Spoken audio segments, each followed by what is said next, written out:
यंदाच्या निकालात उमेदवारांचे डिपॉझिट जप्त होण्याचा नवा रेकॉर्ड घडलेला आहे। भाजप वगळता जवळपास इतर सर्वच पक्षांचं कोणत्या ना कोणत्या उमेदवाराचे डिपॉझिट जप्त झालंय। पाहूयात हा रिपोर्ट।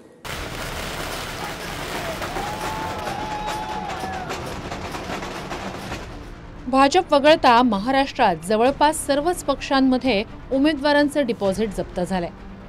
भाजपने 149 जागा लढवल्या, त्यापैकी एकाही जागेवर डिपॉझिट जप्त झालं नाही। शिंदेंच्या शिवसेनेच्या 81 पैकी एका जागेवरील डिपॉझिट जप्त झालं। अजितदादांच्या 59 जागांपैकी 2 जागांवर डिपॉझिट गमवावं लागलं। ठाकरेंनी लढवलेल्या 95 पैकी 10 जागांवर डिपॉझिट जप्त झालं। काँग्रेसच्या 101 पैकी 9 जागांवर उमेदवारांना डिपॉझिट वाचवता आलं नाही आणि शरद पवारांनी लढवलेल्या 86 पैकी 3 उमेदवारांचे डिपॉझिट जप्त झालंय। आमच्याशिवाय महाराष्ट्राची सत्ता बनणार नाही असं म्हणणाऱ्या मनसेच्या 125 पैकी 119 जागांवरचे डिपॉझिट जप्त झालंय। वंचितला 200 जागांपैकी 194 जागांवर डिपॉझिट गमवावं लागलं।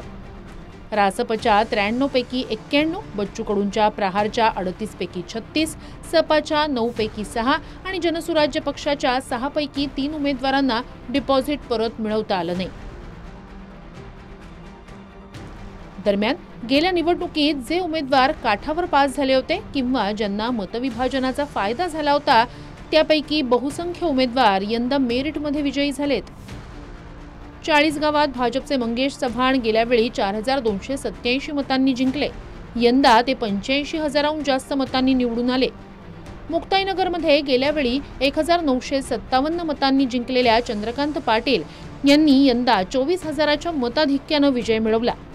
पाचोऱ्यात 2084 मतांनी जिंकलेले किशोर पाटील यंदा 38,000हून जास्त फरकानं विजयी झाले। मूर्तिजापुरात 1910 मतांनी आलेले हरीश पिंपळे यंदा 35,000हून जास्त मतांनी विजयी ठरले।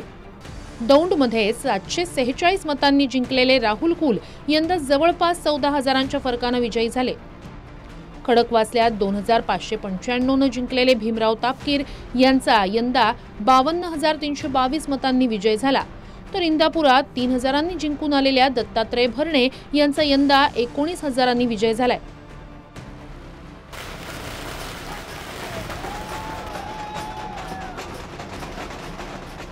खास करून महायुतीतले अनेक उमेदवार गेल्या वेळच्या अटीतटीचा सामना मोडून यंदा चांगल्या मतांनी निवडून आले। मविया आणि महायुतीची बदललेली समीकरणं, लोकसभेत झालेला पराभव यामुळे महायुतीतल्या अनेक उमेदवारांना धाकधूक होती। मावळमध्ये अजित पवार गटाच्या सुनील शेळके यांना पराभव होण्याची भीती असताना त्यांचा लाखाच्या फरकानं विजय झाल्यानंतर अजित पवारांनी त्यांचं अभिनंदनही केलं। अरे नको केलं तुझी तर बार ह्याची तर ओळख मी डायरेक्ट हा काय झाला बाहेर थांबला। मोदी साहेबांची आमच्या इथं सभा, सगळे आमदार आतमध्ये आणि ह्याला आतच कोणी घेईना। शेवटी मोदी साहेब शेजारी बसल्यावर म्हणलं माझा एक आमदार बाहेर आहे, त्याला ताबडतोब आत घ्यायचा आहे। त्यांनी मागच्या सेक्रेटरी सांगितलं त्या कोण अजित पवार म्हणतात त्यांना आत घ्या। मग आत येऊन त्याची सेपरेट ओळख करून दिली, तोच फोटो त्यांनी सगळीकडे चालवला, कारण भाजप टोटली विरोध होता आणि आम्हाला म्हणायचं माझं सीट गेलंय आणि वोटिंगच्या दिवशी म्हणला मी 1 लाखाने निवडून देणार। अरे म्हणलं काय रे तू सीट गेलं काय। Bureau report TV9 Marathi. 1,08,000 माझ्यापेक्षा जास्त दाखवतो वेगळं करतो वेगळं।